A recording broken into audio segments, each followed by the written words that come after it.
So എല്ലാവർക്കും welcome back to the channel. And ഈ വീഡിയോയിൽ നമ്മൾ നോക്കാൻ പോകുന്നത് how will the premier league top 6 teams finish, എങ്ങനെയായിരിക്കും പ്രീമിയർ ലീഗിലെ ടോപ്പ് 6 ടീമുകൾ ഈ സീസണിൽ എക്സ്പെക്ട് ചെയ്യേണ്ടത് ആൻഡ് അവരെവിടെയായിരിക്കും ഫിനിഷ് ചെയ്യുക എന്നുള്ളൊരു ആണ് ഞാൻ ഈ വീഡിയോയിൽ നോക്കുന്നത്. And if you like my videos and these contents that I put on, video like ചെയ്യുക, ചാനൽ സബ്സ്ക്രൈബ് ചെയ്യുക, ആൻഡ് നിങ്ങൾക്ക് തോന്നുന്നത് കമൻ്റായിട്ട് എന്നെ അറിയിക്കുകയും ചെയ്യുക. സോ ഫസ്റ്റ് ഞാൻ നോക്കാൻ പോകുന്ന ടീം മാഞ്ചസ്റ്റർ സിറ്റിയാണ്. ആൻഡ് എനിക്ക് തോന്നുന്നു മാഞ്ചസ്റ്റർ സിറ്റിക്ക് ഈ സീസൺ ഒരു ഭയങ്കര ഡിസാസ്റ്റർ സീസൺ ആവാനുള്ള എല്ലാ ചാൻസും ഞാൻ കാണുന്നുണ്ട്. കാരണം അവർ 10 കൊല്ലമായിട്ടൊരു കോച്ചിൻ്റെ അണ്ടറിൽ ഒരു സിസ്റ്റത്തിൽ ബിൽഡ് ചെയ്ത് വന്ന ടീം, സക്സസ് മാത്രം ഓറിയൻറ്റഡ് ആയിട്ട് വന്നിട്ടുള്ളൊരു ടീം. ആ ടീം ഇനിയൊരു പുതിയൊരു ഒരു എറയിലേക്ക് കടക്കുമ്പോൾ അവർക്ക് നല്ലൊരു സ്ട്രഗിളിങ് ആയിരിക്കും ഉണ്ടാകാൻ പോകുന്നത്. എന്തുകൊണ്ടാണ് മെയിൻ സ്ട്രഗിളായിട്ട് എനിക്ക് തോന്നാനുള്ള മെയിൻ കാരണം, അവരെ ആ പ്രൈമിൽ, മാഞ്ചസ്റ്റർ സിറ്റിൻ്റെ പ്രൈമിൽ ഉണ്ടായിട്ടുള്ള കുറേ പ്ലെയേഴ്സിനെ അവർ മീൻസ് ഒരു സീസണും 2 സീസണും കൂടി അവർക്ക് ട്രൈ ചെയ്യും. പക്ഷെ അവരെ ആ കംപ്ലീറ്റ് ട്രബിൾ വിന്നിങ് സ്ക്വാഡിലെ ഒരു മേജർ ഒരു 5-6 കളിക്കാരെ അവർ സെലക്ട് ചെയ്തിട്ടുണ്ട്. അത് ഈ ട്രാൻസ്ഫർ വിൻഡോയിലാണ് ഇത് ഏറ്റവും കൂടുതൽ പോയിട്ടുള്ളത്. കഴിഞ്ഞ ട്രാൻസ്ഫർ വിൻഡോയിൽ കെവിൻ ഡി ബ്രൂയ്നെ പോയിരുന്നെങ്കിലും ഈ ട്രാൻസ്ഫർ വിൻഡോയിലാണ് ഏറ്റവും കൂടുതൽ പ്ലേയേഴ്സ് മാഞ്ചസ്റ്റർ സിറ്റിയിൽ നിന്ന് ഇറങ്ങിയിട്ടുള്ളത്. ആൻഡ് അതിൽ ഫസ്റ്റ് വൺ നമുക്കറിയാം, എല്ലാവർക്കും ബാർസലോണയിൽ പോയ റോഡ്രീനെ റീപ്ലേസ് ചെയ്യുക എന്ന് പറയുന്നത് ഇപ്പം തന്നെ വേൾഡ് ഫുട്ബോളിൽ ഭയങ്കര ടഫായിട്ടുള്ള കാര്യമാണ്. കാരണം അതുപോലത്തെ ആ ഒരു പൊസിഷനിൽ കളിക്കുന്ന അത്രയും നല്ല രീതിയിൽ കളിക്കുന്ന ഒരു പ്ലെയർ വളരെ റയർ ആയിട്ടുള്ള ഒരു പ്ലെയറാണ്. ആൻഡ് ആ ഒരു പൊസിഷനിൽ അങ്ങനത്തെ പ്രൊഫൈലുള്ള ഒരു പ്ലെയറെ കിട്ടാൻ വളരെ റയറാണ്. ആൻഡ് അത് തിരിച്ചു പിടിക്കാൻ ഇപ്പം മൊറോക്കോൻ്റെ ആ ഒരു അബ്ദുൽ ജമിയ അങ്ങനത്തെ ഒരു പ്ലെയറിൻ്റെ പേര് ഞാൻ കറക്റ്റ് ഓർമ്മയില്ല. സോ അവനെ വെച്ചിട്ട് 18 വയസ്സ് മാത്രമല്ല ലില്ലിന്ന് സൈൻ ചെയ്യുന്ന ഫ്രഞ്ച് ടീമായ ലില്ലിന്ന്. സോ അവനെ വെച്ചിട്ട് റോഡ്രീൻ്റെ ഈ ഒരു പൊസിഷൻ റീപ്ലേസ് ചെയ്യാനാണ് മാഞ്ചസ്റ്റർ സിറ്റി ശ്രമിക്കുന്നത്.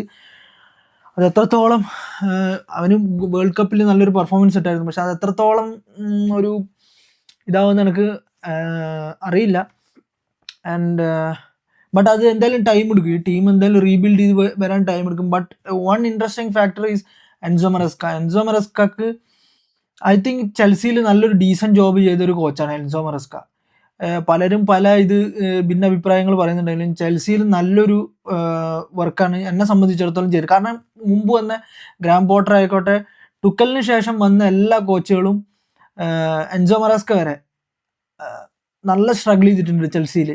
പക്ഷെ എൻസോ മറസ്ക ആ ടീമിനെ എടുത്ത് ആദ്യം തന്നെ പോയി, ഫസ്റ്റ് സീസണാണ് സെക്കൻഡ് സീസണാണ് എനിക്ക് ഓർമ്മയില്ല, എത്ര സീസൺ ഉണ്ടായെന്ന് എനിക്ക് കറക്റ്റ് ഓർമ്മ കിട്ടുന്നില്ല. പക്ഷേ ആ ഫിഫ ക്ലബ് വേൾഡ് കപ്പിൽ ആണെങ്കിലും കഴിഞ്ഞ പ്രീമിയർ ലീഗിലാണെങ്കിൽ അവർക്ക് എൻസോ മറസ്കാനെ നിർത്തിയിട്ടുണ്ടായിരുന്നെങ്കിൽ, അവർ ഫയർ ചെയ്യാതിരുന്നെങ്കിൽ ഈസി ആയിട്ട് ചാമ്പ്യൻസ് ലീഗ് അടിക്കാൻ പറ്റും. ചാമ്പ്യൻസ് ലീഗിൽ സ്പോട്ട് അവർക്ക് കിട്ടുമായിരുന്നു. പക്ഷേ കഴിഞ്ഞ പ്രാവശ്യം അവർ മിസ് ഔട്ടായി ചാമ്പ്യൻസ് ലീഗിൽ നിന്ന്. സോ അത് ചെൽസിനെ സംബന്ധിച്ചിടത്തോളം ചെൽസി കുറച്ചും കൂടി ടൈം കൊടുക്കണമായിരുന്നു എൻസോ മറസ്കക്ക്. And I believe City will trust him. കാരണം സിറ്റി പെപ്പിൻ്റെ ഒരു സക്സസറായിട്ടാണ് എൻസോ മറസ്കനെ കണ്ടിട്ടുള്ളത്.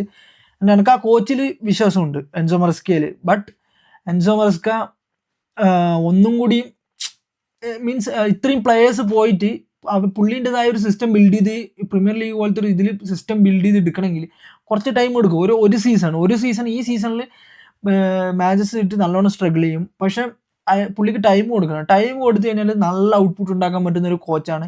എനിക്ക് തോന്നുന്നത് സിറ്റി എന്തായാലും ട്രസ്റ്റ് ചെയ്യും പുള്ളിനെ. കാരണം അവർക്ക് ലോങ് അവൈറ്റഡ് ആയിട്ട് നിന്നൊരു അവർ ചെൽസിയിലുള്ളപ്പോൾ തന്നെ പുള്ളീനെ സൈൻ ചെയ്യാൻ നോക്കി എന്നൊക്കെ പറയുന്നുണ്ടായിരുന്നു കഴിഞ്ഞ സീസണിൽ. സോ ലോങ് ഒരു ഇൻട്രസ്റ്റിന് ശേഷമാണ് എൻസോ മറസ്ക മാഞ്ചസ്റ്റർ സിറ്റിയിൽ വന്നിട്ടുള്ളത്. ബട്ട് ഈവൻ ദോ ഹാളൻഡും ഇതൊക്കെ ഉണ്ടെങ്കിലും, ചെർക്കി അങ്ങനത്തെ പ്ലെയർ പ്രൊഫൈൽസ് ഒക്കെ ഉണ്ടെങ്കിലും, അവർ Rodri, Bernardo Silva, John Stones ഇവരൊക്കെ നന്നായിട്ട് മിസ് ചെയ്യാൻ പോകുന്ന ഒരു സീസൺ ആയിരിക്കും ഈ വരാൻ പോകുന്നത്. ആൻഡ് അത് നമ്മളിപ്പം മറ്റേ കമ്മ്യൂണിറ്റി ഷീൽഡിലും കണ്ടു അവർ സ്ട്രഗിൾ ചെയ്യുന്നത്. ബട്ട് അതൊരു സീസൺ തുടങ്ങിയ ഒരു ടീമിൻ്റെ ഒരു ഇതായിട്ട് നമുക്ക് കാണാം. പക്ഷെ എന്നാലും അവർ ഈ സീസണിലൊരു 6th പൊസിഷനിലൊക്കെ ഫിനിഷ് ചെയ്യുന്നതായിട്ട് എനിക്ക് കാണാൻ പറ്റുന്നുള്ളൂ. കാരണം അവർ കാര്യമായിട്ട് ആകെ ഈ ഇലിയോട്ട് ആൻഡർസനെ വെച്ചിട്ടാണ് റീപ്ലേസ് ചെയ്തിട്ടുള്ളത്. നമ്മളെ റോഡ്രീനെ പൊസിഷൻ ആണോ അവർ റീപ്ലേസ് ചെയ്യാൻ ശ്രമിച്ചത് എനിക്ക് കറക്റ്റ് അറിയില്ല. സോ ബട്ട് ഇലിയട്ട് ആൻഡർസൺ ഒന്നും 120 മില്യണൊക്കെ കൊടുത്ത് വാങ്ങാനുള്ള പ്ലെയർ ഉണ്ടോയെന്ന് എനിക്ക് തോന്നിയിട്ടില്ല. അതായത് ഈ പ്രീമിയർ ലീഗിൽ ഈ ബെഞ്ചിലിരിക്കുന്നവർ വരെ ഇമാതിരി പൈസയാണ്. അത് പ്രീമിയർ ലീഗ് ക്ലബ്ബുകൾക്ക് മാത്രം വെക്കുമ്പോഴാണ് ഈ പ്രീമിയർ ലീഗ് ടീമുകൾ ഇത്രയും പൈസ മേടിക്കുന്നത്. നേരെ മറിച്ച് ആന്റണി ഗോർഡൻ ബാർസലോണയിലേക്ക് വന്ന് വെറും 80 മില്യൺ, അത്രയും നല്ലൊരു പ്ലെയർ. അതിപ്പോൾ നേരെ ലിവർപൂളിലോ അല്ലെങ്കിൽ മാഞ്ചസ്റ്റർ യുണൈറ്റഡിലോ ഒക്കെ പോവുകയാണെങ്കിൽ 100 മില്യണിന് കുറഞ്ഞല്ലാണ്ട് കിട്ടൂല. അതെന്താ അങ്ങനെയെന്നുള്ളത് എനിക്കറിയില്ല. സോ മാഞ്ചസ്റ്റർ സിറ്റിക്ക് ഒരു ലോങ് സീസണാണ് എനിക്ക് തോന്നുന്നത്. ആൻഡ് അത് കണ്ടു തന്നെ അറിയണം അതെങ്ങനെ ആ മാഞ്ചസ്റ്റർ സിറ്റി ആ ഒരു ഇത് മെയിൻറ്റെയിൻ ചെയ്യുന്നുള്ളത്. ആൻഡ് അടുത്ത ഞാൻ നോക്കുന്ന ഒരു ടീം ടോട്ടനമാണ്. ടോട്ടനം എനിക്ക് തോന്നുന്നു ഈ സീസണിൽ ടോട്ടനത്തിൻ്റെ ഒരു റിനോവേറ്റഡ് സീസൺ ആയിരിക്കണം. കാരണം ഡിസർബി ഇതുപോലെ തന്നെ നല്ല ഒരു കോച്ച് തന്നെയാണ്. എൻസോ മറസ്കാൻ്റെ ഒക്കെ ഒരു പോലത്തെ ഒരു നല്ലൊരു കോച്ചാണ്. ബ്രൈറ്റണിൽ പുള്ളി പ്രൂവ് ചെയ്തിട്ടുള്ളത്. മാർസയിലും പുള്ളി മോശമില്ലാത്ത രീതിയിൽ അവിടെ പോയിക്കൊണ്ടിരുന്നതാണ്. ആൻഡ് നൗ ഇപ്പം ടോട്ടനത്തിൽ വന്ന് കഴിഞ്ഞ സീസണിൽ ടോട്ടനത്തിന് റെലഗേഷനും കയറ്റി കൊണ്ടുവന്ന ആളാണ് ഡിസർബി. ആൻഡ് ഡിസർബിൻ്റെ സ്റ്റൈൽ എനിക്ക് നല്ലൊരു ഇഷ്ടമുള്ള സ്റ്റൈലാണ്. നല്ല പൊസിഷൻ മെയിൻറ്റെയിൻ ഹൈ പ്രസ് ഗെയിമുകൾ കളിക്കുന്ന ഒരു കോച്ചാണ്. സോ ഡിസർബിയും നല്ല ഒരു മാനേജറാണ്. ആൻഡ് ഐ തിങ്ക് ടോട്ടനത്തിൻ്റെ സൈനിങ്സ്, അതായത് നമ്മുടെ ടൊണാലി ആയാലും പിന്നെ മറ്റൊരു പേരെന്തായിരുന്നു മാത്യൂസ് ഫെർണാണ്ടസ് ആയാലും മിഡ്ഫീൽഡ് നല്ലൊരു അഡിഷൻ കൊടുത്തിട്ടുണ്ടെങ്കിലും അറ്റാക്കിൽ അവർ ആ ഒരു ഇത് പോരാ അവർക്ക്. ആൻഡ് അത് എന്തുകൊണ്ടാണെന്നുള്ളത് എനിക്കറിയില്ല. അറ്റാക്കിലേക്ക് കുറച്ചും കൂടി അവർ നല്ല നല്ല പ്ലെയേഴ്സിനെ കൊണ്ടുവരണം. ബട്ട് ഡിഫെൻസീവ്ലി അവർ നല്ല സോളിഡ് ആയിട്ടുണ്ട്. ഒരു ബ്രൈറ്റൺ എന്നൊരു പ്ലെയർ സൈൻ ചെയ്താണ്, പേരെനിക്ക് ഓർമ്മ നിൽക്കുന്നില്ല. സോ ബ്രൈറ്റൺ എന്നൊരു പ്ലെയറൊക്കെ സൈൻ ചെയ്തിട്ടുണ്ട്. ആൻഡ് ഐ തിങ്ക് നല്ലൊരു അവർ സ്പേഴ്സ് ട്രസ്റ്റ് ചെയ്യണം. ടൈം എടുക്കും. ഫുട്ബോൾ ടീം റീബിൽഡ് ചെയ്തെടുക്കാൻ നല്ല ടൈം എടുക്കും. ആൻഡ് ഇഫ് ദ ട്രസ്റ്റ് ഡിസർബിക്ക് വേണ്ട സൈനിങ്സും ഇപ്പോൾ കിട്ടിയിട്ടുണ്ടെന്ന് തോന്നുന്നു. ഐ തിങ്ക് ഡിസർബി നല്ലൊരു സീസൺ ആയിരിക്കും ടോട്ടനത്തിന് കൊടുക്കാൻ പോകുന്നത്. ചാമ്പ്യൻസ് ലീഗിൽ എൻ്റെ ഒരു പ്രഡിക്ഷൻ ഫിഫ്ത്ത് പൊസിഷനിൽ ഫിനിഷ് ചെയ്യും എന്നാണ് ടോട്ടനം. പക്ഷേ ഫുട്ബോളാണ്, എങ്ങനെ മാറി അറിയില്ല. സോ ഒരു യൂറോപ്പിൽ എന്തായാലും കിട്ടാൻ പറ്റുന്ന ഒരു സ്റ്റേജിൽ കഴിഞ്ഞ 2 സീസണിൽ 17ാമതാണ് അവർ ഫിനിഷ് ചെയ്തിട്ടില്ല. റെലഗേഷന് തൊട്ട് മുകളിൽ. ആ ഒരു ഗതി ഡിസർബിൻ അണ്ടറിൽ ഈ ഒരു സീസണിൽ ഉണ്ടാവും എനിക്ക് തോന്നുന്നില്ല. നല്ലൊരു മോശമില്ലാത്ത ഫുട്ബോൾ കളിച്ച ഒരു യൂറോപ്യൻ സ്പോട്ട് കിട്ടുന്നത്, അതിപ്പോൾ യൂറോപ്പ ലീഗ് ആയാലും കോൺഫറൻസ് ലീഗ് ആയാലും ഈ ഒരു യൂറോപ്യൻ സ്പോട്ട് കിട്ടുന്ന ഒരു രീതിക്കുള്ള കളി ടോട്ടനത്തിൻ്റെ ഭാഗത്തു നിന്ന് ഉണ്ടാവുമെന്നാണ് എനിക്ക് തോന്നുന്നത്. ബട്ട് ഞാൻ പ്രഡിക്റ്റ് ചെയ്യുന്ന ഒരു 5th പൊസിഷനിൽ ഫിനിഷ് ചെയ്യുന്ന, ബിക്കോസ് അവർ കഴിഞ്ഞ പോലത്തെ സ്ക്വാഡിലേക്ക് പുതിയ കുറച്ച് പ്ലെയേഴ്സിനെ കൊണ്ടുവന്നിട്ട് നല്ലതായിട്ട് ബിൽഡ് ചെയ്യാനാണ് നോക്കുന്നത്. ആൻഡ് ആകെ ഡച്ച് പെൻസ് മാത്രമായിട്ടാണ് ഇന്റർമിലാനിലേക്ക് പോയിട്ടുള്ളൂ എന്നാണ് തോന്നുന്നു. ആൻഡ് 4th ഞാൻ പറയുന്ന ടീം ലിവർപൂളാണ്. ലിവർപൂളിൽ പറ്റിയിട്ട് പറയുകയാണെങ്കിൽ അഡോണി ഇറിയോള. എനിക്കറിയില്ല നിങ്ങൾ എത്ര പേര് അഡോണി ഇറിയോളനെ ശ്രദ്ധിച്ചിട്ടുണ്ട്. ഞാൻ ലാലിഗ റെഗുലറായിട്ട് വാച്ച് ചെയ്യുന്ന ഒരാളാണ്. 2021 മുതലാണ് ഈ ഒരു പേര് ഞാൻ കേൾക്കാൻ തുടങ്ങിയത്, Adoni ഇറിയോള.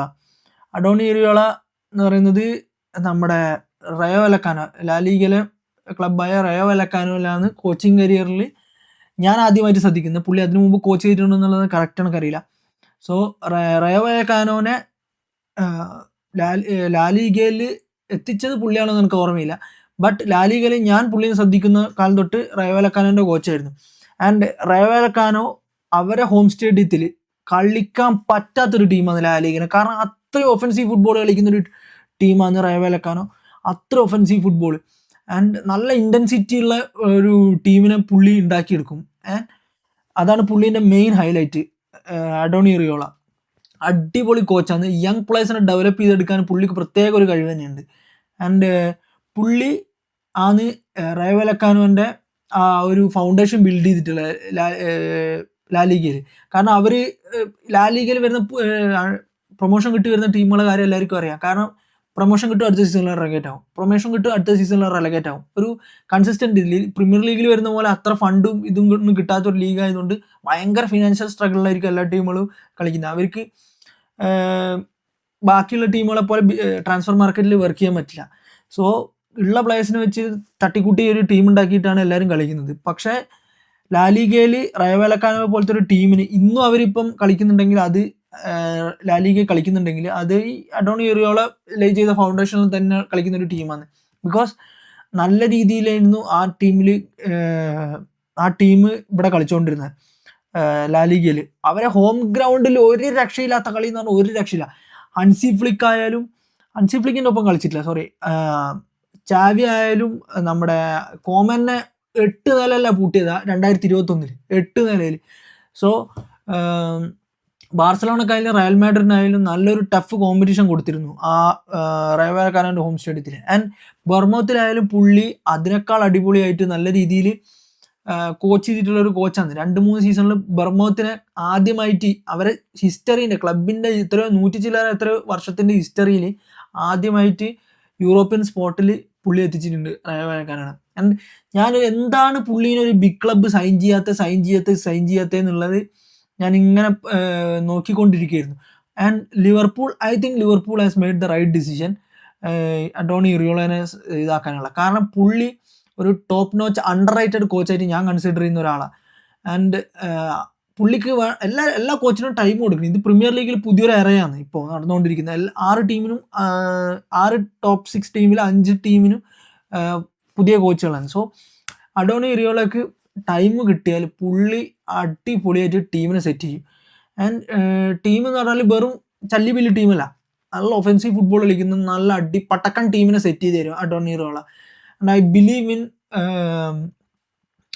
Liverpool because I believe in him. And ഞാൻ ഏറ്റവും കൂടുതൽ എക്സ്പെക്ട് ചെയ്യുന്നത് പുള്ളിനെ നല്ല രീതിയിൽ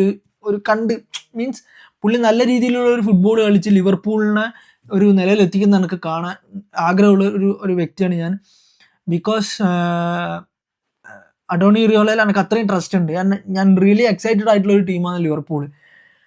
ആൻഡ് അടുത്ത ടീം നമ്മൾ നോക്കാൻ പോകുന്നത് മാഞ്ചസ്റ്റർ യുണൈറ്റഡ്. സോ മാഞ്ചസ്റ്റർ യുണൈറ്റഡിനെ സംബന്ധിച്ചിടത്തോളം എനിക്ക് തോന്നുന്നത് കഴിഞ്ഞ സീസണിൽ റൂബൻ അമറോണ്ട കയ്യിൽ നിന്ന് ക്യാരിക്ക് ടീം എടുത്തപ്പോൾ ക്യാരിക്ക് നല്ല രീതിയിലാണ് യുണൈറ്റഡിനെ കൊണ്ട് ഒരു തേർഡ് ഫിനിഷ് ചെയ്ത് യുണൈറ്റഡിനെ കൊണ്ട് അവിടെ കിടന്ന ടീമിനെ എടുത്തിട്ട് തേർഡ് ഫിനിഷ് ചെയ്യണമെങ്കിൽ ക്യാരിക്കിൻ്റെ കയ്യിൽ ഇച്ചിരി മരുന്നില്ലാണ്ട് നടക്കില്ല. ആൻഡ് പക്ഷെ ഒരു ഡ്രോബാക്ക് എന്താണെന്ന് പറഞ്ഞാൽ കഴിഞ്ഞ സീസണിൽ അതേ ഡിഫൻസിന് തന്നെ ആയിട്ടാണ് അവർ ഈ സീസണിലേക്ക് പോകുന്നത്. And I think Lisandro Martinez ഒക്കെ ഒരു ഇഞ്ചറി പ്രോൺ പ്ലെയറാണ്. ഒരു ബാക്കപ്പ് ആയിട്ട് ഒരു ഡിഫൻഡർ അവർ സൈൻ ചെയ്തിട്ടില്ല. അതൊരു ബാഡ് മിസ്റ്റേക്കാണ് മാഞ്ചസ്റ്റർ യുണൈറ്റഡിൻ്റെ ഭാഗത്തുനിന്ന്. മിഡ്ഫീൽഡിലേക്ക് നമ്മുടെ അതിനൊരു പേര് ടിലമെൻസിനെയും പിന്നെ ആൻഡ്രെ സാൻഡോസിനെയും ആണ് സൈൻ ചെയ്തിട്ടുള്ളത്. ടിലമെൻസൊക്കെ ഇപ്പോഴല്ലായിരുന്നു മാഞ്ചസ്റ്റർ യുണൈറ്റഡ് സൈൻ ചെയ്യേണ്ട. ഒരു 5 കൊല്ലം മുമ്പ് ടിലമെൻസ്, അതായത് ലെസ്റ്റർ സിറ്റിയിൽ 2021 FA കപ്പ് അടിച്ചൊരു ടീമുണ്ട്. ആ ടീമിൽ നിന്ന് അപ്പം പൊക്കിയിട്ടുണ്ടായിരുന്ന ടിലമെൻസ് ഒരു കിഡിലം പ്ലെയർ ആയിരുന്നു, നല്ല പ്രൊഫൈലുള്ള പ്ലെയർ ആയിരുന്നു ടിലമെൻസ്. പക്ഷെ ടിലമെൻസിനൊക്കെ ഇപ്പോൾ പുള്ളീൻ്റെ ഒരു പ്രൈമിൻ്റെ ഒരു എൻഡിനോട് അടുക്കുമ്പോഴാണ് യുണൈറ്റഡ് സൈൻ ചെയ്യുന്നത്. ആൻഡ് ഐ തിങ്ക് ക്യാരിക്കിനും ഈ സീസണിൽ കംപ്ലീറ്റ് ആയിട്ട് ടൈം കൊടുക്കണം. ലൈക്ക് റൂബൻ അമറോണിനെയും അതിന് മുമ്പ് ഉണ്ടായതാരാ നമ്മുടെ മൊട്ടേൻ്റെ പേര് തന്നെ ടെന്നാഗ് അവരെ പോലെ അല്ലാണ്ട് അവർക്ക് ടൈം അത്ര കിട്ടി. ബിക്കോസ് രണ്ടാളും 2 ഹാഫ് സീസണാണ്. ടെൻഹാഗിന് പിന്നെ ഒരു ഫുൾ സീസൺ കിട്ടിയിട്ടുണ്ട്. ബട്ട് ഐമറോണിന് 2 ഹാഫ് സീസണേ കിട്ടിയിട്ടുള്ളൂ. സോ അതിലൊരു സീസൺ പ്രെഡിക്റ്റ് ചെയ്യാൻ പറ്റില്ല. അത്രയും ഗതികെട്ട കളി ആണെങ്കിൽ പിന്നെ ഐമറോണിൻ്റെ ഐലൻഡറിനെ സാക്ക് ചെയ്തേ പറ്റുള്ളൂ. ബട്ട് നമ്മുടെ ഇവൻ്റെ അണ്ടറിലാണ് ക്യാരിക്കിൻ്റെ അണ്ടറിൽ ഒരു ടീം നല്ല രീതിയിൽ പെർഫോം ചെയ്യുന്ന എനിക്കൊരു പ്രതീക്ഷയുണ്ട്. നല്ലൊരു പ്രതീക്ഷയുള്ള ഒരു ടീമിനെ ക്യാരിക്ക് ബിൽഡ് ചെയ്തെടുക്കും. ആൻഡ് അറ്റാക്കിൽ മാത്യൂസ് കുഞ്ഞ ഒരു കിഡിലൻ അഡിഷനാണ് മാഞ്ചസ്റ്റർ യുണൈറ്റഡിന്. ആ ഒരു ട്രിയോ സെസ്കോ, കുഞ്ഞ, പിന്നെ എംബൂമോ ട്രിയോ പടക്കനാണ്. ആ ടീമിലേക്ക് ഒരു നമ്മുടെ ഇവൻ മാത്രമേ ഇപ്പോൾ ഉള്ളൂ. മറ്റേ ഒരു ഐവറി കോസ്റ്റിൻ്റെ ഒരു പ്ലെയറിൻ്റെ എല്ലാം പേര് മറന്നുപോയി, അമദ് മാത്രമാണ് ആ ടീമിൽ വേറൊരു അറ്റാക്കറായിട്ടാണ് എനിക്ക് ഓർമ്മയുള്ളൂ. വേറൊരു ബാക്കപ്പ് സ്ട്രൈക്കർ ആയിട്ടും ആളില്ല. ഒരു ലെഫ്റ്റ് വിങ്ങറായിട്ടും പ്രോപ്പർ ലെഫ്റ്റ് വിങ്ങറായിട്ടും വേറൊരു പ്ലെയറൊന്നും മാഞ്ചസ്റ്റർ യുണൈറ്റഡ് സൈൻ ചെയ്യണമായിരുന്നു. കാരണം അവർ കുറച്ച് മടിച്ച് നിൽക്കുന്നതാണ് ട്രാൻസ്ഫർ മാർക്കറ്റിലേക്ക്. അവർ മിഡ്ഫീൽഡേഴ്സിനെ മാത്രം കോൺസെൻട്രേറ്റ് ചെയ്യാണ്. ഇപ്പം വേറൊരു പുതിയൊരു മിഡ്ഫീൽഡറേയും കൂടി സൈൻ ചെയ്യുന്നുണ്ടെന്ന് പറഞ്ഞു, പേരെനിക്ക് അറിയില്ല. സോ യുണൈറ്റഡിൽ എനിക്ക് നല്ലൊരു പ്രതീക്ഷയുള്ള ടീമാണ്. ആൻഡ് ഐ തിങ്ക് യുണൈറ്റഡിൽ ഡിഫൻസിൽ 1-2 അഡീഷനും കൂടി വരുത്തണം യുണൈറ്റഡ്. അത് ഈ ഇതിൽ നോക്കിയിട്ട്, മീൻസ് ഫസ്റ്റ് 6 months ഇല്ലേ, ഡിസംബർ ട്രാൻസ്ഫർ വിൻഡോ, ജനുവരി ട്രാൻസ്ഫർ വിൻഡോ വരെ നോക്കിയിട്ട് ആ ജനുവരി ട്രാൻസ്ഫർ വിൻഡോയിൽ നല്ലൊരു ഡിഫൻഡർ സൈൻ ചെയ്താലും മതി. ഇപ്പോൾ അവർക്ക് ഇപ്പോൾ ഇഞ്ചറി ഇല്ലെങ്കിൽ ലിസാൻഡ്രോ ഒക്കെ ഒപ്പിക്കാം. ഹാരി മെഗ്വയറും നല്ലൊരു സോളിഡ് ആയിട്ട് ഡിഫെൻഡ് ചെയ്യുന്ന, നല്ല കഴിഞ്ഞ സീസണിൽ നല്ലതായിട്ട് പെർഫോം ചെയ്തിട്ടുണ്ട് ഹാരി മെഗ്വയർ. പിന്നെ മറ്റേ ലീറോ എന്ന് പറഞ്ഞിട്ട് ഒരു ചെക്കനില്ല, ഒരു ചെറിയ ചെക്കനും ഉണ്ട്, മറ്റേ ഫ്രാൻസ് ഇന്റർനാഷണൽ, അവനും നല്ലൊരു പ്ലെയർ തന്നെയാണ്. അവരൊക്കെ പക്ഷെ ഇഞ്ചുറി പ്രോണാണ് എല്ലാവരും, അതാണ് പ്രശ്നം. ആൻഡ് ഫുൾ ബാക്ക് പൊസിഷനിൽ ഡാലറ്റും പിന്നെ മറോസിയും പിന്നെ മറ്റൊരു മാത്രം ലൂക്ക് ഷോവും മാത്രമേ ഇവർക്കുള്ളൂ. ആൻഡ് അത് ഭയങ്കര ഒരു ഡ്രോബാക്കാണ്. ഈ 2026 ലൂക്ക് ഷോനെ ട്രസ്റ്റ് ചെയ്യാന്നൊക്കെ പറഞ്ഞു കഴിഞ്ഞാൽ കുറച്ച് കഷ്ടമാണ് യുണൈറ്റഡിൻ്റെ കാര്യം. സോ ബട്ട് എനിക്ക് ക്യാരിക്കിൽ എനിക്ക് വിശ്വാസമുണ്ട്. ക്യാരിക്ക് ഡിസർവിങ് കണ്ടസ്റ്റൻ്റ് ആണ് കോച്ചാവാനുള്ളത്. കാരണം പുള്ളി കഴിഞ്ഞ സീസണിൽ നല്ല രീതിയിൽ ആ ടീമിനെ എവിടെയോ കിടന്ന ടീമിനെ എടുത്തിട്ട് ചാമ്പ്യൻസ് ലീഗ് സ്പോട്ട് എടുത്തിട്ടുണ്ട്. യുണൈറ്റഡ് ചാമ്പ്യൻസ് ലീഗ് കൂടി കളിക്കുന്നുണ്ട്. അവർ സ്പെസിഫിക്കലി കുറേ ഗെയിം കളിക്കുന്നുണ്ട്. അവർ കുറച്ച് സൈനിങ്സ് നടത്തണമായിരുന്നു. ഐ തിങ്ക് ഒരു ടോപ്പ് 3 ഫിനിഷ് ചെയ്യാനുള്ള ചാൻസ് യുണൈറ്റഡ് ഞാൻ കാണുന്നുണ്ട്. ആൻഡ് അടുത്ത ടീമാണ് നമ്മൾ നോക്കുന്നത് ചെൽസി ഈസ് ലൈക്ക് ഞാൻ ഏറ്റവും ഈ പുതിയ മാനേജേഴ്സ് ഉള്ളതിൽ ഞാൻ ഏറ്റവും കൂടുതൽ എക്സൈറ്റഡ് ആയിട്ടുള്ളതും ഏറ്റവും കൂടുതൽ എനിക്ക് പ്രതീക്ഷയുള്ളതും ചെൽസിയിലാണ്. ബിക്കോസ് ചെൽസി നടത്തിയിട്ടുള്ള സൈനിങ്, മോർഗൻ റോജേഴ്സ് ആയാലും ഹെൻഡർസൺ ആയാലും വെൽബാക്ക്, അവരെ ചാവിക്ക് മനസ്സിലായിട്ടുണ്ട്. കാരണം ഇപ്പോൾ കഴിഞ്ഞ ട്രാൻസ്ഫർ വിൻഡോ ആണെങ്കിൽ 30 മുകളിലുള്ള ഒരു 3 ട്രാൻസ്ഫർ വിൻഡോ എടുത്ത് നോക്കിയാൽ 30 മുകളിലുള്ള ഒരു പ്ലെയറേയും ചെൽസി സൈൻ ചെയ്തിട്ടില്ല. ആൻഡ് ചാബി വന്ന് മനസ്സിലാക്കി ആ ടീമിന് കുറച്ച് എക്സ്പീരിയൻസ്ഡ് ഉള്ള പ്ലെയേഴ്സ് വേണം. മീൻസ് അവർ റെഗുലർ സ്റ്റാർട്ടേഴ്സ് ആവില്ല ഒരിക്കലും, എക്സ്പീരിയൻസ് ഉള്ള പ്ലെയേഴ്സ് വേണം. ഒരു ഏജ്ഡ് ആയിട്ട് ഡ്രസ്സിങ് റൂമിനെ കൺട്രോൾ ചെയ്യാനൊക്കെ ആയിരിക്കണം ഇവരെ സൈൻ ചെയ്തിട്ടുണ്ടാവുക, ആ ഒരു മെൻറ്റാലിറ്റി കൊണ്ടുവരാൻ. സോ ചാബിനെ അണ്ടറിൽ ഇതേപോലെ ലെവർകൂസണിലും തെളിച്ചിട്ടുള്ള ഒരു കോച്ചാണ്. ആൻഡ് റയൽ മാഡ്രിഡിൽ ഒരു ബാഡ് സ്പെൽ ഉണ്ടായാലും ലെവർകൂസണിൽ പുള്ളിക്കൊരു ഫ്രീഡം കൊടുക്കണം. റയൽ മാഡ്രിഡിൽ എപ്പോഴും കോച്ച് പെർസെൻ്റ് പപ്പറ്റാണ്. അതായത് കോച്ചിന് ഒരു ഫൈനൽ ഡിസിഷൻ സേ ചെയ്യാൻ പറ്റില്ല. വെറും ഹെഡ് കോച്ച് മാത്രം, മാനേജർ ആവാൻ പറ്റില്ല അവിടെ റയൽ മാഡ്രിഡിൽ. കാരണം ഒരു ഫൈനൽ ഡിസിഷൻ നടക്കില്ല. ആ വീനി കേസിലൊക്കെ നമ്മൾ കണ്ടതാണ് ചാബി അലോൺസോൻ്റെ. പുള്ളിൻ്റെ സിസ്റ്റം വർക്ക് ചെയ്യണമെങ്കിൽ എല്ലാവരും ഒരുപോലെ കളിക്കണം. അതിന് ഇങ്ങനത്തെ ക്ലബ്ബുകളാണ് പുള്ളീനെ സൂട്ട് ചെയ്യുക. ഈ പ്രീമിയർ ലീഗ് ക്ലബ്ബുകളിൽ പ്ലെയേഴ്സ് എന്തിനും വില്ലിംഗ് ആയിട്ട് നിൽക്കുന്ന ഒരു ക്ലബ്ബ് ഉണ്ടല്ലോ, ആ ക്ലബ്ബുകളിലാണ് പുള്ളി കുറച്ചുകൂടി സൂട്ട് ചെയ്യുക. അപ്പോൾ ചെൽസി ഒരു പെർഫെക്റ്റ് ഫിറ്റ് തന്നെയാണെന്ന് എനിക്ക് തോന്നുന്നുണ്ട്. ചെൽസി അല്ലെങ്കിൽ ലിവർപൂൾ ആയാലും പുള്ളിക്ക് നല്ലൊരു സൂട്ട് ചെയ്യുന്ന ക്ലബ്ബായിരുന്നു. ബട്ട് ചെൽസിയിൽ പുള്ളി നടത്തിയിട്ടുള്ള സൈനിങ്, മോർഗൻ റോജേഴ്സ് ആയാലും എൻഡർസണൊന്നും വലിയ ഇതില്ല, പക്ഷേ ചെൽസിക്ക് അത്രയും സ്ക്വാഡ് ഉണ്ട്. ആൻഡ് നല്ലൊരു അഡീഷൻസ് ആണ് അവർ നടത്തിയിട്ടുള്ളത്. സോ അവർക്ക് ഓൾറെഡി ജാ പെഡ്രോ അങ്ങനെ ഇവരൊക്കെ ടീമുണ്ട്. ആൻഡ് അതിലേക്ക് ഈ എക്സ്പീരിയൻസ്ഡ് വെൽബാക്ക് ആയാലും സെക്കൻഡ് സ്ട്രൈക്കറായിട്ട് സൈൻ ചെയ്തിട്ടുണ്ട്. വെൽബാക്കൊക്കെ ബ്രൈറ്റണിൽ നല്ല രീതിയിൽ കളിക്കുന്ന പ്ലെയറാണ്. ആൻഡ് അതുകൊണ്ട് ചാബിനെ ഞാൻ നല്ല രീതിയിൽ ട്രസ്റ്റ് ചെയ്യുന്നുണ്ട് ഈ സീസണിൽ. ചാബി നല്ലൊരു ഔട്ട്പുട്ട് ചെൽസിക്ക് ഉണ്ടാക്കാൻ പറ്റും എന്നുള്ളത്. പുള്ളിക്ക് അത്രയും ടൈമൊന്നും വേണ്ട, പുള്ളി പെട്ടെന്ന് സെറ്റിലാവുന്നൊരു ആളാണ്. പെട്ടെന്ന് നല്ല ഫുട്ബോൾ ഐക്യുള്ളൊരു പ്ലെയറാണ്, ഒരു കോച്ചാണ്. ആൻഡ് പുള്ളി ഈ ടീമിനെ മനസ്സിലാക്കിയിട്ടുണ്ട്. ആ മനസ്സിലാക്കിയത് കൊണ്ടാണ് പുള്ളി ആൻഡർസണിനെയും വെൽബാക്കിനെയൊക്കെ സൈൻ ചെയ്തിട്ടുള്ളത്. കാരണം എക്സ്പീരിയൻസ്ഡ് മെൻറ്റാലിറ്റി, എക്സ്പീരിയൻസ്ഡ് പ്ലെയേഴ്സ് ടീമിലില്ല എന്നുള്ളത് മനസ്സിലാക്കിയിട്ടുണ്ട് പുള്ളി. അതുകൊണ്ടാണ് പുള്ളി അവരെ സൈൻ ചെയ്തിട്ടുള്ളത്. ആൻഡ് അവർ വലിയൊരു ചേഞ്ച് ഉണ്ടാക്കുന്നൊന്നും ഞാൻ പറയുന്നില്ല, പക്ഷേ അവർ നല്ലൊരു അഡിഷനാണ് ടീമിലേക്ക്. സോ ചെൽസിനെ ഞാൻ നല്ല രീതിയിലൊരു എനിക്ക് തോന്നുന്നൊരു സെക്കൻഡൊക്കെ ഫിനിഷ് ചെയ്യാൻ പറ്റുന്നൊരു ടീം, എന്തായാലും ചാമ്പ്യൻസ് ലീഗ് സ്പോട്ട് കിട്ടാൻ സാധ്യതയുള്ളൊരു ടീമാണ്. മോർഗൻ റോജേഴ്സിൻ്റെ ഒരു ലെഫ്റ്റ് വിങ്ങർ ആയിട്ടുള്ള ആ ഒരു പൊസിഷൻ നല്ല രീതിയിൽ അവർക്ക് ഇത് അടിപൊളിയായിട്ടുള്ളൊരു ഔട്ട്പുട്ട് കൊടുക്കും. പിന്നെ അതേപോലെ കോൾ പാർമർ, നെറ്റോ എല്ലാം കൊണ്ടും ജാവോ പെഡ്രോ ഇതന്നെയായിരിക്കണം ചെൽസിൻ്റെ ഒരു ഫ്രണ്ട് 11 ഫ്രണ്ട് സ്റ്റാർട്ടിംഗ് 4. നല്ല രീതിയിലുള്ള ഒരു അറ്റാക്ക് നമുക്ക് പ്രതീക്ഷിക്കാം ചെൽസിൻ്റെ അടുത്ത് നിന്ന്.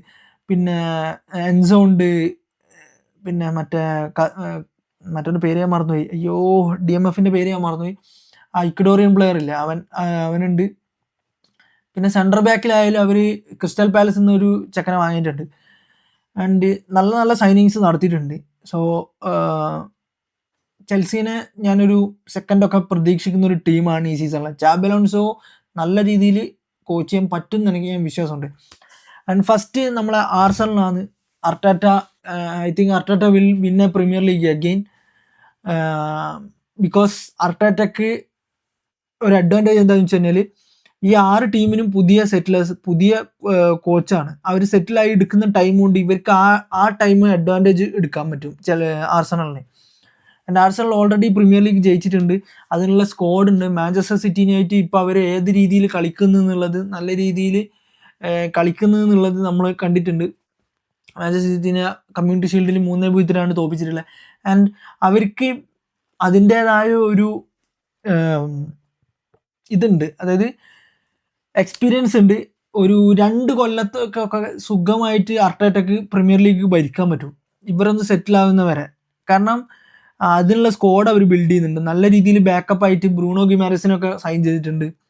പിന്നെ ട്രൊസാർഡിന് പകരം വന്ന ടൊസിൽസ് അങ്ങനെ എന്തോ പറഞ്ഞിട്ടൊരു പ്ലെയർ അല്ലേ, അവനൊക്കെ നല്ല രീതിയിൽ കോൺട്രിബ്യൂട്ട് ചെയ്യുന്നുണ്ട്. ആൻഡ് ബ്രൂണോ ഗിമാരസിൻ്റെ സൈനിങ് അവർക്ക് ഏറ്റവും കൂടുതൽ ബെനിഫിഷ്യൽ ആവുക ചാമ്പ്യൻസ് ലീഗ് ആ ടൈമൊക്കെ ആകുമ്പോഴാണ്. കാരണം പാക്ഡ് ആയിട്ടുള്ള സീസൺ ആയിരിക്കും പ്രീമിയർ ലീഗ് ക്ലബ്സിന്. ചാമ്പ്യൻസ് ലീഗ്, കറബാവോ കപ്പ്, പിന്നെ FA കപ്പ്, പ്രീമിയർ ലീഗ്, ഇത് 4 കോമ്പറ്റീഷനും കൂടി കളിക്കുമ്പോൾ ഏറ്റവും കൂടുതൽ ബെനിഫിഷ്യൽ ആയിട്ടുണ്ടാവുക ബ്രൂണോ ഗിമാരസിന് വരാൻ. ആലോചിച്ച് നോക്ക്, ഡെക്ലാൻ റൈസ് കയറിയിട്ട് ബ്രൂണോ ഗിമാരസ് വരുന്നത്, അല്ലെങ്കിൽ ബ്രൂണോ ഗിമാരസിനെ സബ് ചെയ്യുമ്പോൾ ഡെക്ലാൻ റൈസ് വരുന്നത്, കഴിഞ്ഞ കമ്മ്യൂണിറ്റി ഷീൽഡിനെ പോലെയൊക്കെ വരുമ്പോൾ അത് നല്ല ഡിഫെൻസീവ്ലി ആയിട്ടും ആ ടീമിനെ ടെമ്പോ കൺട്രോൾ ചെയ്യാൻ പറ്റുന്ന പ്ലേയേഴ്സാണ് ഇവരൊക്കെ. സോ ഡിഫെൻസീവ്ലി നല്ല കോൺട്രിബ്യൂഷൻ കൊടുക്കുന്ന പ്ലേയേഴ്സാണ് എല്ലാവരും. പിന്നെ ആർസണലിൻ്റെ മിഡ്ഫീൽഡ് ഇപ്പം വേൾഡ് ഫുട്ബോളിൽ തന്നെ ഇപ്പം നല്ലൊരു മിഡ്ഫീൽഡിലേക്ക് മാറിയിട്ടുണ്ട് അവർ. സുബിമെൻഡി, മെറീനോ വളരെ അണ്ടർ റേറ്റഡ്. കാരണം സുബിമെൻഡിക്കൊന്നും അത്ര കോൺട്രിബ്യൂട്ട് ചെയ്യാൻ പറ്റിയിട്ടില്ല കഴിഞ്ഞ സീസണിൽ. സുബിമെൻഡിയും ഡെക്ലാൻ റൈസൊക്കെ ഒരേ പൊസിഷനിൽ കളിക്കുന്ന പ്ലെയറാണ്, ഡിഫെൻസീവ് മിഡ്ഫീൽഡറായിട്ടാണ് കളിക്കുന്നത് ഇപ്പോൾ ആർസണലിൽ. ആൻഡ് ഇപ്പോൾ ഗ്രിമാരസും വന്നിട്ടുണ്ട്. ഇനി സുബിമെൻഡിന് ആ ടീമിൽ ആവശ്യമുണ്ടോ എന്നുള്ളത് ചോദിച്ചാൽ എനിക്കറിയില്ല. സുബിമെൻഡിക്ക് കഴിഞ്ഞ സീസണിൽ തന്നെ സ്റ്റാർട്ടിംഗ് ലെവലിൽ സമയം ഇത് കിട്ടുന്നില്ല, ബെഞ്ചിലിരിക്കുന്ന ഒരു പ്ലെയറായിട്ട് മാറിയിട്ടുണ്ട്. ആൻഡ് ഓഡിഗാർഡും ഈ വേൾഡ് കപ്പിന് ശേഷം നല്ല രീതിയിൽ ഫോമായിട്ട് കളിക്കുന്ന കാണുന്നുണ്ട്. ആൻഡ് വിക്ടർ ഗിക്രോസിനെ ഒരു പടക്കം ഫോമിലെത്തിയിട്ടുണ്ടെങ്കിൽ ആർസണലിനെ പിടിച്ചാൽ കിട്ടില്ല ഇപ്പം ഇതിലുള്ളവരെ. ആൻഡ് ഐ തിങ്ക് യൂറോപ്പിലും അവർക്ക് നല്ല രീതിയിൽ പെർഫോം ചെയ്യാൻ പറ്റുമെന്ന് ഞാൻ പ്രതീക്ഷിക്കുന്നുണ്ട്. പക്ഷെ ഒരു ഡിഫെൻസീവ് ഫുട്ബോൾ എന്നുള്ള ഇത് മാറിയിട്ട് അറ്റാക്കിങ്ങിലേക്ക് കുറച്ചും കൂടി അട്രാക്റ്റ് മാറണം. മീൻസ് കുറച്ചും കൂടി റൂത്ത്ലെസ് ആവാനുണ്ട് ടീം. ആൻഡ് ആ ബോറിങ് ഗെയിം മാറ്റിയിട്ട് കുറച്ചും കൂടി ഒരു ഒഫെൻസീവായി എടുത്തു കഴിഞ്ഞാൽ അവർക്ക് കുറച്ചും ഗോൾ സ്കോർ ചെയ്തതിന് ശേഷം അവർ കളി സെറ്റിൽ ചെയ്യാൻ വേണ്ടിയിട്ട് ബോൾ പൊസിഷൻ വെക്കുന്നതാണ് പ്രശ്നം പറ്റാറില്ല ആർസണലിൽ. സോ അതിന് പുറമെ അവർ നന്നായിട്ട് ഒഫെൻസീവായി കളിച്ചു തുടങ്ങിക്കഴിഞ്ഞാൽ, കുറച്ചും കൂടി നല്ല രീതിയിൽ ഒഫെൻസീവായി കളിച്ചു തുടങ്ങിയാൽ 2-3 ഗോൾ അടിച്ച് സെറ്റായി കഴിഞ്ഞാൽ ഈസിയായിട്ട് അവർക്ക് കളികൾ ജയിക്കും. കാരണം അവർക്ക് അതിന് അത്രയും നല്ല ഡിഫെൻസ് ഉണ്ട് ആർസണലിന്. സോ ഇതൊക്കെയാണ്. ആൻഡ് ഐ തിങ്ക് ഞാൻ ആർസണൽ തന്നെ പ്രീമിയർ ലീഗ് അടിക്കുമെന്ന് തോന്നുന്നുണ്ട് എനിക്ക് ഈ സീസണിൽ. ആൻഡ് ഇതൊക്കെയാണ് എൻ്റെ predictions or expectations for this season. And നിങ്ങളെ എക്സ്പെക്റ്റേഷൻസൊക്കെ കമൻറ്റിൽ രേഖപ്പെടുത്തുക. If you have not subscribe the channels, please subscribe and like the video, share the video, let me know your thoughts in the comments. See you in another video. Bye.